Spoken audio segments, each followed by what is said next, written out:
विश्व संवाद केंद्र देवगिरी प्रांत आयोजित संत संदेशा कार्यक्रमात आपले सहर्ष स्वागत। बंधू भगिनींनो, आज समस्त विश्वाला कोरोना आपत्तीने ग्रासले आहे। त्याचमुळे दिवसेंदिवस आपल्याला आपल्या कुटुंबाची, व्यवसायाची, आप्तेष्टांची चिंता लागली आहे आणि ते साहजिकही आहे। परंतु फक्त चिंता केल्याने काही प्रश्नांचे समाधान मिळणार नाही। या चिंतेवर मात करून अतिशय आत्मविश्वासाने वर येण्याची वेळ आता जवळ आलेली आहे। अतिशय विचारपूर्वक व जाणीवेने आपण याला मात देणार आहोतच। हाच संदर्भ लक्षात ठेवून आज आपण आपल्या संत संदेशाचा विषय ठेवला आहे चिंता से चैतन्य की ओर। व आज आपल्याला मार्गदर्शन लाभणार आहे परमपूजनीय शास्त्री स्वामी भक्तिप्रकाश दासजी यांचे। 1978 साली स्वामीजींनी दीक्षा ग्रहण केलेली आहे। MA वेदांताचार्य व MA व्याकरणाचार्य इतके त्यांचे शिक्षण झालेले आहे। मानव संसाधन विकास मंत्रालयाद्वारे त्यांना राष्ट्रपती रजत पदक तसेच राष्ट्रपती सुवर्ण पदक मिळालेले आहे। अमेरिकेत त्यांनी 4 मंदिरांची निर्मिती केली आहे व प्रतिष्ठापनाही केली आहे।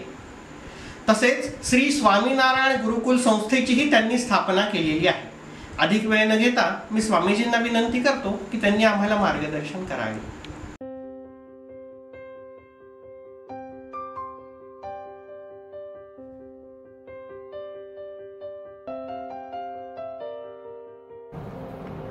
सभी भारतीय भाई और बहनों को मेरा सस्नेह प्रणाम। आज मैं आप सभी को अपने हृदय के कुछ विचार कहना चाहता हूं। वर्तमान जो परिस्थितियां हैं उस परिस्थितियों के मुताबिक हम लोगों को सभी को ये चिंतन करना आवश्यक है। मेरा विषय ये है चिंता से चैतन्य की ओर हम कैसे जा सकते हैं। चिंता करने से कोई प्रश्न का हल नहीं निकलता। चिंता की अवस्था में यदि हम चिंतन करते हैं तो अवश्य उन प्रश्नों का समाधान हम सहजता से कर सकते हैं। आजकल वर्तमान परिस्थिति में भारत जो अपना देश है और कोरोना महामारी की वजह से संपूर्ण ग्रस्त है। बालक हो, युवान हो, वृद्ध हो, पुरुष हो, स्त्री हो, चाहे कोई भी हो,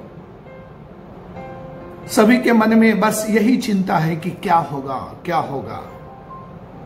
अरे क्या हम भगवान पर विश्वास नहीं रखते हैं? क्या हम भगवान के बालक नहीं हैं? क्या भगवान हमारी ओर नहीं देखेंगे? ये सभी प्रश्नों का समाधान हमारे अंतरात्मा में से ही हम लोगों को मिल जाता है। तो आज की ये परिस्थिति में मुझे ऐसा लगता है कि हम लोगों ने जो घर में चिंता को स्थान दे दिया है उस चिंता को हटाना होगा, निकालना होगा और चैतन्य की ओर गति करना होगा। चैतन्य का मतलब आत्मविश्वास, चैतन्य का मतलब कॉन्फिडेंस,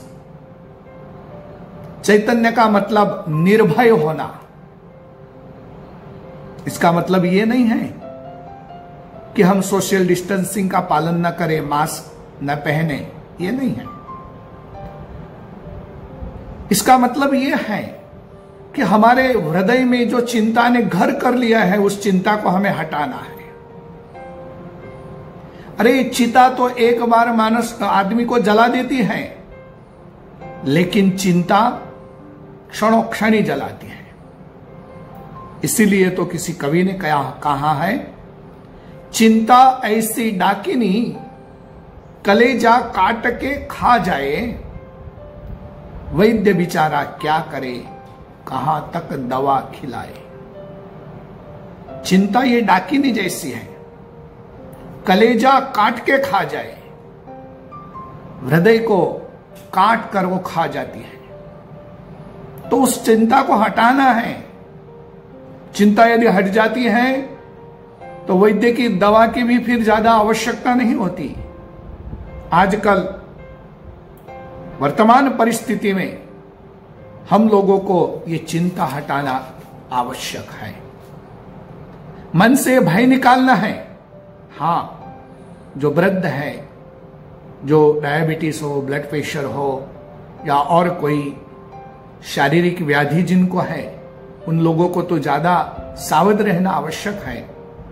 लेकिन इसका मतलब ये भी नहीं है कि हम हाथ बांधकर घर में ही बैठे रहे।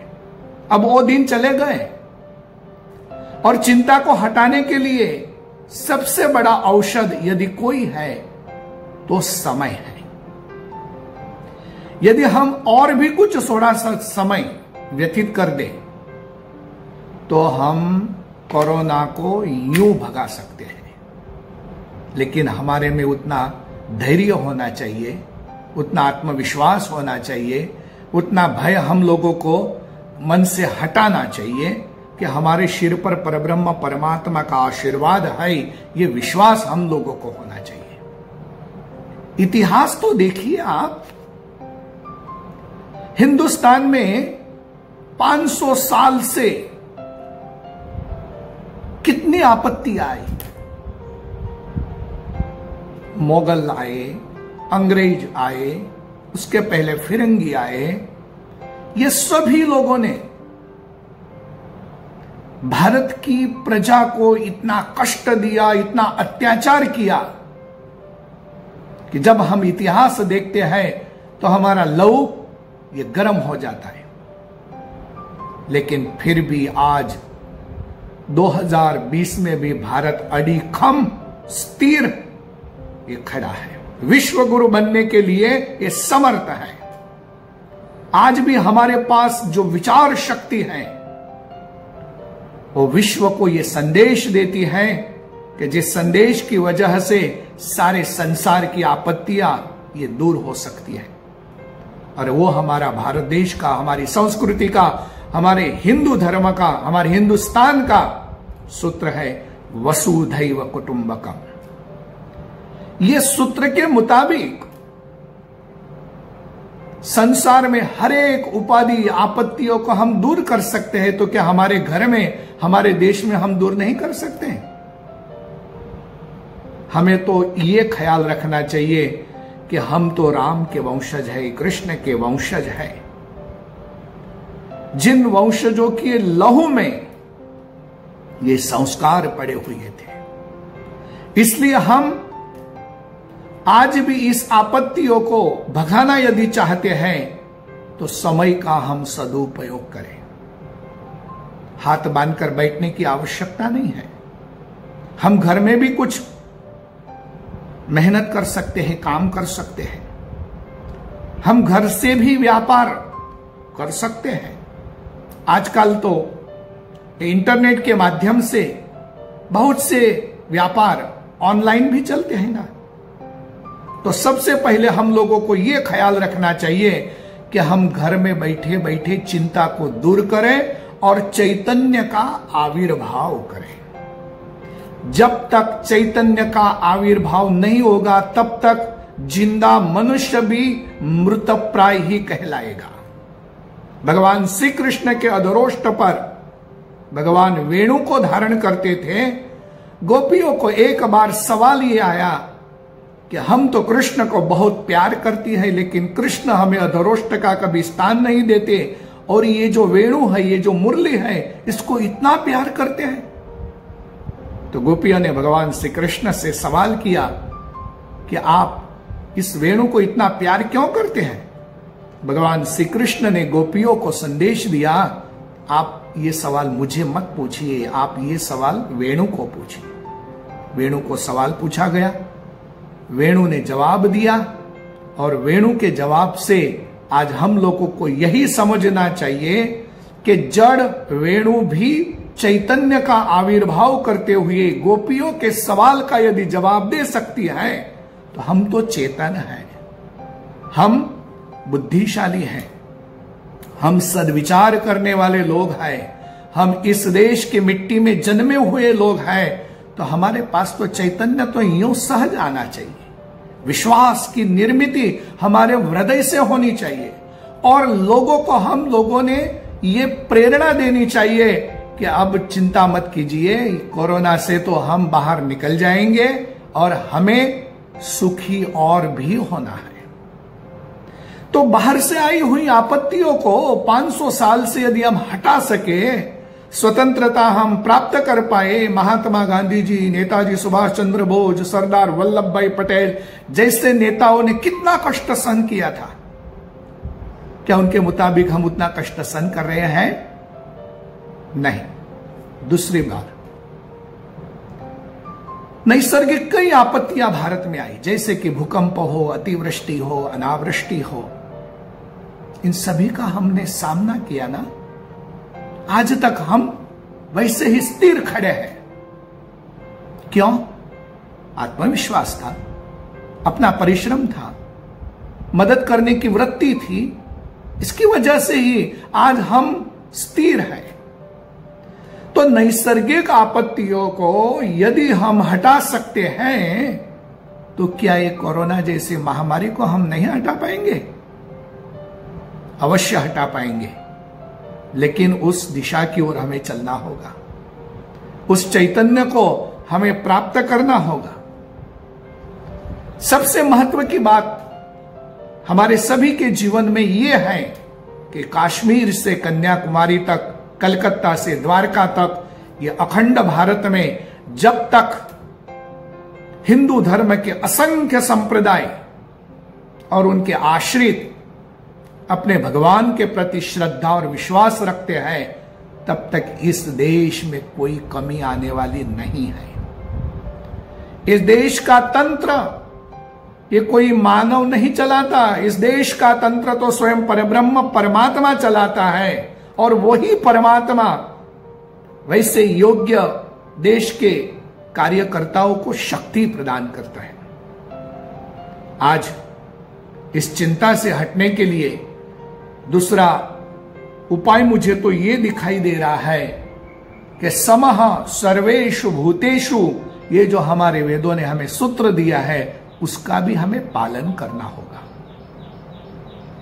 यह आर्थिक नाजुक परिस्थितियों से बाहर निकलने के लिए हम अपने घर का खर्चा कम कर दें, व्यसनों से हम दूर रहे, अनावश्यक वस्तुओं का हम संग्रह न करें। बहुत सी ऐसी चीजें हैं कि हम अपने घर से शुरू करते हैं तो उसकी असर देश के अर्थतंत्र पर होती है। तो एक ये बात हम ख्याल में रखें। दूसरी ये बात कि हमारे अगल बगल में यदि कोई गरीब रहते हैं तो उनको हम मदद करें, उनको 1 मास का 2 मास का कुछ अनाज भर के देवे, या कुछ हमारे पास वस्त्र है तो वस्त्र प्रदान करें, या और कुछ हम मदद कर सकते हैं तो मदद करें, ताकि हमारी जो संस्कृति है, हमारी जो परंपरा है, उस परंपरा में हमारे पूर्वजों ने आपत्तियों को जैसे हटाया वैसे ही हम भी हटा सकते हैं। और एक महत्व की बात आपको मैं बताना चाहता हूं, आपत्तियां केवल बाहर से नहीं आती, अंदर से भी निर्माण होती है, और केवल अंदर से नहीं होती, बाहर से भी आती है। आज भारत देश में चारों ओर से आपत्तियां आई हैं। सबसे पहले तो मैं कहूं कि बाहर से आने वाली आपत्तियां, जैसे कि चीन, पाकिस्तान और नेपाल जैसे देश अभी भारत के सामने आंख उठा रहे हैं, तो क्या उनकी विचार वृत्ति सफल हो पाएगी? नहीं, कभी नहीं हो पाएगी। ये बाहर से आने वाली आपत्तियां तो हमारे बॉर्डर पर रहे हुए जवान ही वहां से निपटा देंगे, लेकिन हमारी आंतरिक आपत्तियां जो है उसको हटाना तो हमें ही होगा। उसको हटाने के लिए तो हमें ही परिश्रम करना होगा, उसको हटाने के लिए हमें ही चैतन्य का आविर्भाव करना होगा, उसको हटाने के लिए हमें ही आत्मविश्वास निर्माण करना होगा। कहा जाता है, if you have confidence in confidence you will be succeed in your life. हम लोगों को यदि हमारे विश्वास में आत्मविश्वास है तो हम जीवन में कोई भी क्षेत्र में सफल हो सकते हैं। तो आज तो मुझे ऐसा लगता है कि हमें चिंता को छोड़ देना चाहिए और चैतन्य की ओर चलना चाहिए। तो चैतन्य की ओर जाने के लिए हम लोगों के पास कौन सा मार्ग है? आप ये सोचेंगे कि ये साधु महात्मा है तो भजन भक्ति बता देंगे। ठीक है, भजन भक्ति करना ये तो बराबर है, ये शास्त्र हिंदू धर्म के मुताबिक बिल्कुल सही है। लेकिन उसके साथ साथ मैं आपको ये भी बताना चाहता हूं कि इस देश की प्रगति के लिए हम लोगों को समय का, अपने सद्विचारों का, प्रेरणा का, हमारे अगल बगल में रहे हुए लोगों को मदद का बलिदान भी देना होगा। मुझे ख्याल है जब माननीय नरेंद्र भाई जी मोदी उन्होंने जब जाहिर किया था कि कोरोना की वजह से इस देश के गरीब लोगों को मदद करने के लिए आप लोग पीएम केयर फंड में कुछ डोनेशन करें, तो कई अमीर लोगों ने करोड़ों रुपए का दान दिया है। अरे अमीर तो दान देंगे ये तो आप सभी मान लेंगे, लेकिन इस देश के रिक्शा चलाने वालों लोगों ने भी दान दिया है। इस देश की हाथ मजूरी करने वाली महिलाओं ने भी दान दिया है। तो क्या ये देश की विश्वसनीयता नहीं है? ये देश की आपत्तियों को हटाने की विचार वृत्ति नहीं है? कोई भी समय आए फिर भी हम उसको हटा सकते हैं। यह हमारा आत्मविश्वास इस भारत की भूमि में है, ये भारत के पानी में है, भारत की प्रजा में है और भारत के देश के सरकार में है, कार्यकर्ताओं में है। अतः मुझे तो ऐसा लगता है कि इसे तो हम सहजता से हटा पाएंगे, लेकिन और किसी के वचनों का बलि हम न बनते हुए हम अपने घर से ही इस कार्य की प्रवृत्ति शुरू करें। दूसरी एक बात मैं आपको बताना चाहता हूं कि भूतकाल में कई आपत्तियां आई, हमारे पूर्वजों ने उसका सामना किया। मरकी महामारी का रोग आया था, प्लेग निकला था, बीच बीच में कई अलग अलग वायरस आए थे। तो उस समय जो हमारे पूर्वज थे उन लोगों ने उसका सामना किया और आज भी भारत को स्थिर रखा है। तो क्या हम वर्तमान परिस्थिति में जो लोग हैं वो उसका सामना नहीं कर सकते? मैं आज ये मेरा प्रवचन सुनने वाले सभी भाई और बहनों को यह अनुरोध करता हूं कि यदि भगवान ने आपको ताकत दी है तो आप ये चिंता की ओर से चैतन्य की ओर जाने का जो संदेश है वो आपके अगल बगल में रहने वाले 5 परिवार को बताइए, ताकि हम उसका सहज सामना कर पाए।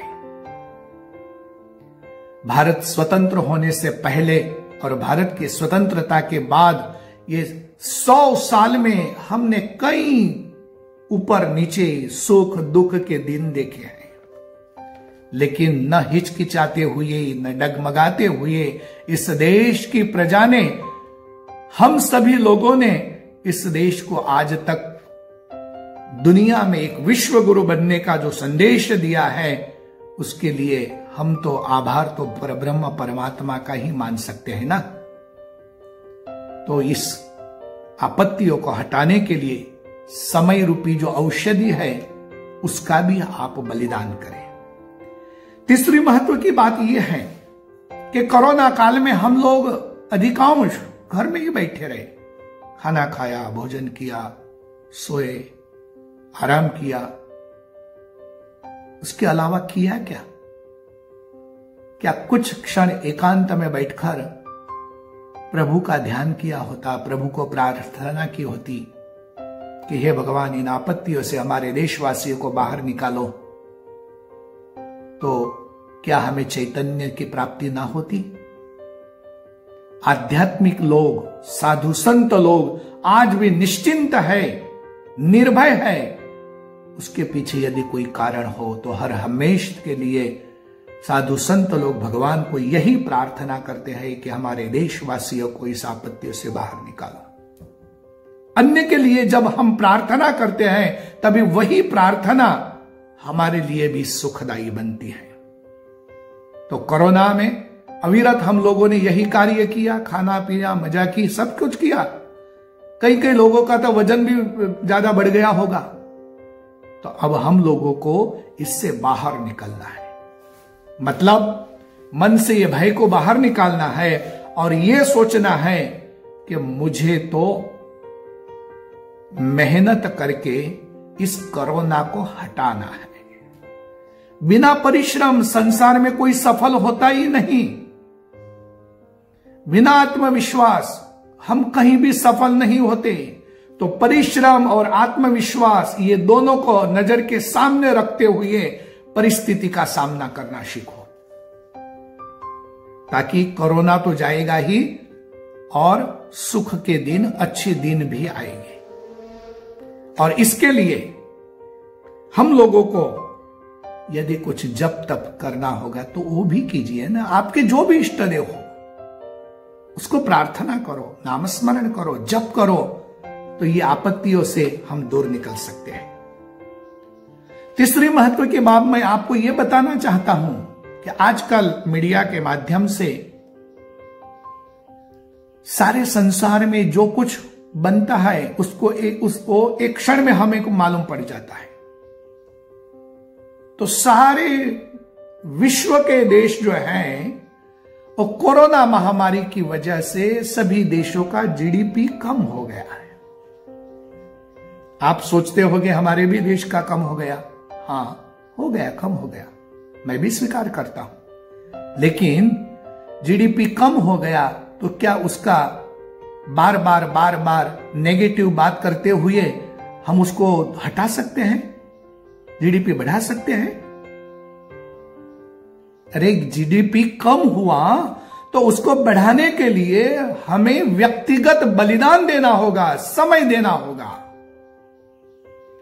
हम यदि हमारे घर से ही यही सोचे कि मुझे मेरे घर में जो भी वस्तु पदार्थ, वस्त्र, अन्न जो कुछ है वो मेरे देश में जो निर्माण हुआ है उसका ही उपभोग करना है, तो जीडीपी बढ़ने में कोई देर नहीं लगेगी। सारे देशवासियों ने यदि यही संकल्प किया कि हमें आत्मनिर्भर बनना है, भारत की ही चीज वस्तुओं का उपयोग करना है, तो जीडीपी बढ़ने में कोई देर नहीं लगेगी।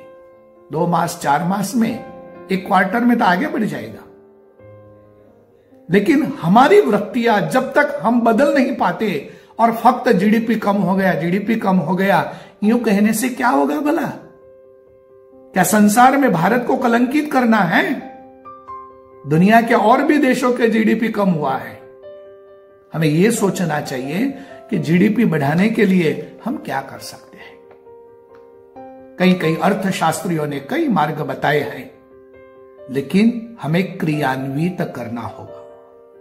जब तक ज्ञान शक्ति, इच्छा शक्ति ये क्रिया शक्ति में ट्रांसफर नहीं होती, तब तक ज्ञान का भी कोई अर्थ नहीं रहता। हम लोगों को सभी को ज्ञान है पैसा कैसा कमाना, तो हम लोगों को यह भी ज्ञान होना चाहिए कि हमें पैसा का उपभोग कैसा करना। यदि पैसा कमाने का ज्ञान हो और उपभोग करने का ज्ञान न हो तो ज्ञान का कोई मतलब नहीं रहता। ज्ञान के बाद आती है इच्छा शक्ति। हमारे पास कितना भी ज्ञान हो, लेकिन ज्ञान के मुताबिक यदि सदिच्छा न हो तो ज्ञान का कोई मतलब नहीं रहता। सदिच्छा यदि निर्माण हुई तो उसके मुताबिक क्रिया शक्ति निर्माण होती है। मतलब हम क्रियान्वित तो होते हुए, हम एक्टिव होते हैं, हम देश के लिए, समाज के लिए, कुटुंब के लिए, परिवार के लिए कुछ न कुछ कर सकते हैं। और ये करने के लिए भगवान ने हमें ज्ञान भी दिया है, इच्छा भी दी है, सद्विचार भी दिए है, अच्छा प्लेटफॉर्म भी दिया है कि जिस देश में हमारा जन्म हुआ है उस देश की हजारों साल की संस्कृति, परंपरा, ये हमारी एक धरोहर है, ये हमारी एक प्रॉपर्टी है कि जिसकी वजह से आए हुए कष्ट का हम सामना कर सकते हैं। तो जीडीपी को हटाने के लिए हम लोगों को यही बलिदान देना होगा। घर से शुरुआत कीजिए, छोटे छोटे घर में कुछ काम कीजिए। चाहे कोरोना की वजह से हम बाहर नहीं निकल सकते, कोई ज्यादा प्रवास नहीं कर सकते, ये ठीक है, परिस्थितियां हैं, इसका सामना तो हमें करना ही होगा, लेकिन उसके साथ साथ घर में बैठे बैठे भी हम कुछ कर सकते हैं। ऑनलाइन भी कुछ बिजनेस हम कर सकते हैं। हमें एक्टिव रहना होगा, हमें आत्मनिर्भर बनना होगा, हमें अपनी रिक्वायरमेंट, हमारी जरूरियात कम करनी होगी, और उसकी वजह से ही हमारा जीडीपी उतना जल्दी बढ़ पाएगा जितनी हम लोगों ने कल्पना भी न की हो। और एक संदेश मैं आपको देना चाहता हूं कि आज भारत में कोरोना के कई पेशेंट है, बढ़ते भी जा रहे हैं, लेकिन विश्व के और देशों के मुताबिक यदि देखिए तो मृत्यु का दर भारत में कम है। बस इसके पीछे यदि कोई कारण हो तो इस देश की मिट्टी में रहे हुए गुण, इस देश के पानी में रहे हुए गुण, इस देश की प्रजा में रहा हुआ आत्मविश्वास यही है। वरना दुनिया के और देशों से हमारे भारत में लोकालिटी तो बहुत है, तो उसके मुताबिक तो कई लोगों की मृत्यु हो गई होती, लेकिन हम लोगों ने मोर देन 73% कोरोना से रिकवरी प्राप्त कर ली है। यही हमारे लिए बहुत बड़ा चिंता का विषय न होते हुए आनंद का विषय है। मैं साथ साथ ये भी संदेश देना चाहता हूं कि जो नौजवान हैं, जो नवयुवतियां हैं, वो तो इम्यूनिटी पावर की वजह से इसका सामना कर सकते हैं, लेकिन जो वृद्ध माता पिताएं हैं उनके आप सभी अपने घर में टेक केयर कीजिए। उसमें भी जो डायबिटिक हो, जिन्हें ब्लड प्रेशर है, इसे जो रोग से ग्रस्त हमारे वडील लोग हैं, उनकी सेवा कीजिए, उनको और से बचाइए, उनको घर से बाहर निकलने मत दीजिए, उनको कहिए कि अभी आप घर में ही ठहरे, आपके लिए हम सबको जो कुछ अपेक्षित है वो हम लेकर आएंगे। और ये मार्ग से ही हम अपने आप को बचा सकते हैं। अंततोगत्वा मैं एक बात अवश्य बताना चाहता हूं कि आज हमारी वर्तमान जो मोदी सरकार है, उन्होंने सारे भारत में कश्मीर से लेकर कन्याकुमारी तक, कलकत्ता से लेकर द्वारिका तक जितना हो पाए उतना सरकार के माध्यम से मदद की है। तो सरकार की भी कोई मर्यादा होती है ना। हम सब कुछ यदि सरकार के पास से ही मांग ले तो फिर हम क्या करेंगे? तो हमारे जीवन का मतलब क्या है? तो वर्तमान सरकार ने तो किया ही, उसके लिए उन्हें बहुत बहुत अभिनंदन है। लेकिन उसके साथ साथ सरकार के ये सद्विचारों में, सरकार के सत्कार्य में, सरकार के ये कोरोना को हटाने के अभियान में हम भी सहयोगी बने। हम भी अपने आप के कुटुंब परिवार और अपने अगल बगल में रहने वाले जो गरीब लोग हैं उनको मददरूप बने, ताकि कोरोना को हम सब हटा पाए। मैं आज भगवान को प्रार्थना करता हूं कि हमारे देशवासियों को ये कोरोना महामारी से भगवान यथाशीघ्र बाहर निकाले। साथ साथ हमारी जो संस्कृति है, हमारी जो परंपरा है, हमारे जो सदाचार है, हमारे जो धर्म है, हमारे जो संप्रदाय है, उन सभी के अनुयायियों को यथाशीघ्र भगवान सुखी करे, प्रगति की ओर हमारा देश जाए।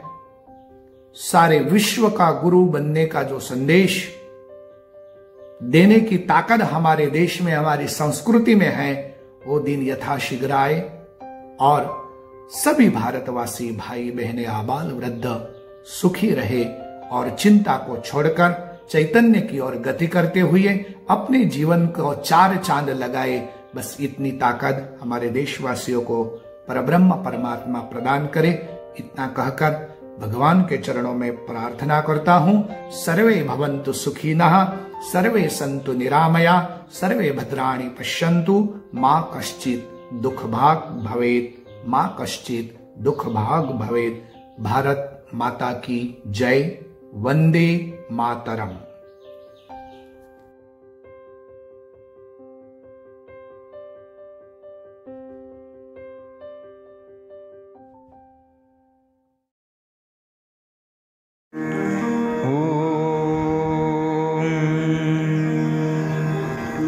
सर्वे भवन्तु सुखिनः, सर्वे सन्तु निरामयाः, सर्वे भद्राणि पश्यन्तु, मा कश्चित् दुःखभाग् भवेत्। ॐ शान्तिः शान्तिः शान्तिः।